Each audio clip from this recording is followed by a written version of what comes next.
like you to just sit down, relax, and watch this video. It's no longer witchcraft working against you now. Who are you sleeping with? That's the issue. The doctrine of Balam, they had escaped the witchcraft, and yet the doctrine got them. What we are having in Africa, we have survived all forms of witchcraft. But the only thing that is still holding us down right now is the doctrine. You can have your grandfather who was a witch doctor and he bewitched you. You know what? The day that you got born again, you escaped that grip of witchcraft. Hey. But what is holding you down today is his doctrine. Balam, who is either, whether he was a prophet or he was a witch doctor, whichever. But if you study his life and you see how God interacted with him, having visitors coming from Balak, right? Yes, and he's being hired to come and curse God's people. Yes, God comes to him and he says, don't go with them. Who came to him? God. God. It wasn't the devil. That's what makes a man a prophet. So he was a prophet. I concur. But he had a weakness of greed. He didn't know how to control that greed over material things. It's a weakness that can make a true prophet a false one. Not sin. It's a weakness. Yes, there are weaknesses, there are sins. We have to understand that. A sin is a sin. There are weaknesses which are not sinful. Okay? So he had not mastered that ultimate authority. Having God telling him not to go, and then they kept on increasing the offer. We give you this, we give you this, until he didn't know what to do now. He was now being overpowered by material things. Okay? And that made him a false prophet. Do you know that there are certain false prophets that are going to heaven? You have to know that. You find false prophets in heaven. Father, what are you saying? Okay.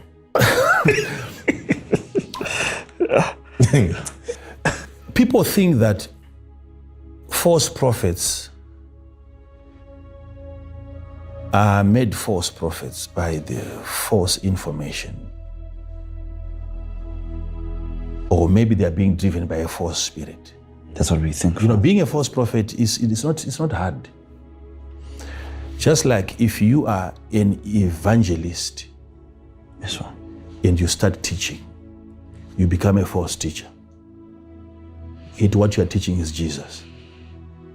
You're a false teacher. You die, you go to heaven. Whilst you were teaching, that was a false ministry. He called some to be prophets, some to be teachers, some, not all. And yet that which was called to be a teacher can be found in one day prophesy. False prophet. Yet it was never given to him to prophesy, yet what he was prophesying was accurate. That day he was false. No, you're not following what I can't believe it. Father, you're saying he's prophesying accurately. But he's called to be a teacher. He's called to be a teacher. In the realms of the spirit, you can be punished for that, for delivering a message which was meant to be delivered by a prophet. There are people who are not prophets who are prophesying. And their prophecy is accurate. But that's not their lane. They are even creating confusion for the prophets. What was supposed to be said, because when that information is, like you're in a board meeting, after discussing everything on the agenda, then the execution, you say, you are the one who's going to run with this agenda. Yet everyone in that meeting leaves the meeting knowing what he's going to be doing. But that knowledge, that knowing, doesn't mean that he's the one who's going to take over that mission. So a teacher can come across information that is being given to the prophet, and then he goes on to give that prophecy, not as a prophet, but as a teacher. And that delivery of that prophecy has made him a false prophet. You are punished for that in the spirit. Yet the prophecy was accurate. You die, you go to heaven. You don't go to hell. You tell God, God, I felt there was a need because that woman needed a word. But you don't go to hell. That thing that you did was false. Not because it was false. That was never your assignment. This is incredible. You thought because you had information, it was you who was supposed to then distribute that information. You were part of the board in the meeting. You were a member. You get to hear everything, including assignments being given to other board members. Oh, okay, back to Balam. So Balam is a prophet. He's hearing from God. Yes. Notice, he went there. You know what he did? The area of cursing God's people. When he came back finally and he said there is no enchantment, right? Yes. Against what? Israel. There is no witchcraft against what? I want you pastors to follow this. He is not saying another witch has tried to bewitch them and failed. No. He is telling us of witchcraft that he practiced against Israel that never worked. Okay. Where did he get the witchcraft from?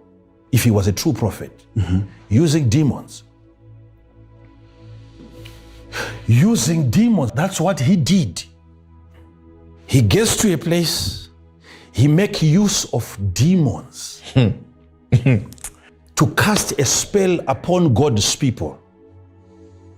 And then coming back, he says there is no enchantment. It was enchantment that he had used against God's people. But that enchantment was not his. It wasn't his lane. Those are materials that witches are supposed to use. And he hijacked their system. And he uses them against God's people. And he says, there's no witchcraft against them. Not because another witch had tried. He had used demons of witchcraft. Him being a true prophet, using demons. Now, notice how powerful Israel was against witchcraft. And how weak Israel was against something else that I'm about to tell you now. Witchcraft against Israel was not as strong as the witchcraft doctrine. Okay. Balaam that day packed his bags and he left, and the mission was terminated. He failed to curse God's people. Yet in the book of Revelation, you hear about the doctrine of Balaam. The doctrine, not the witchcraft. The doctrine. The doctrine, not the prophecy. The doctrine.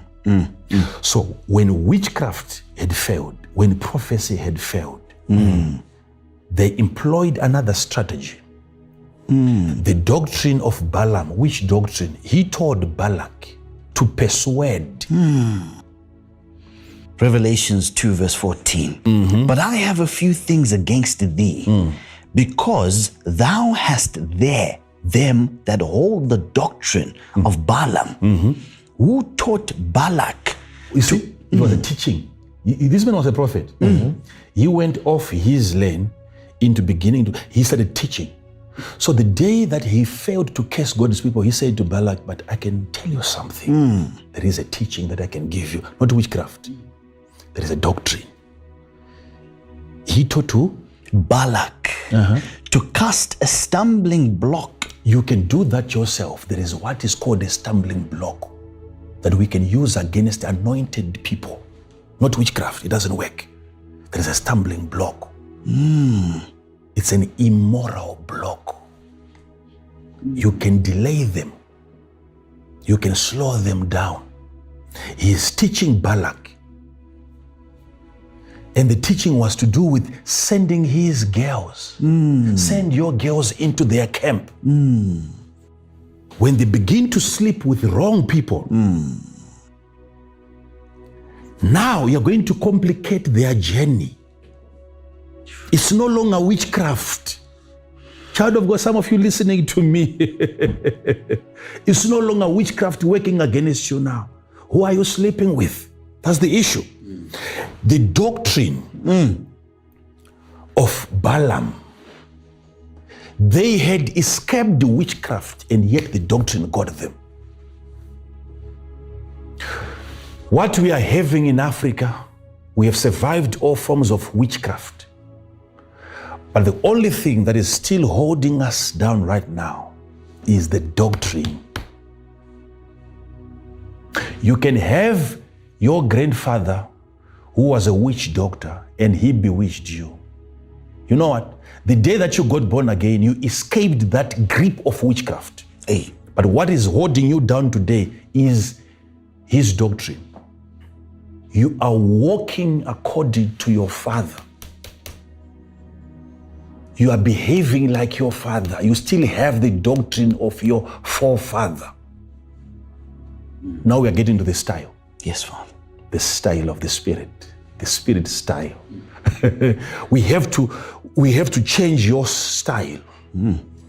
Help you walk in a different way, no longer like your grandfather. You are poor not because of witchcraft today. You are poor because of doctrine.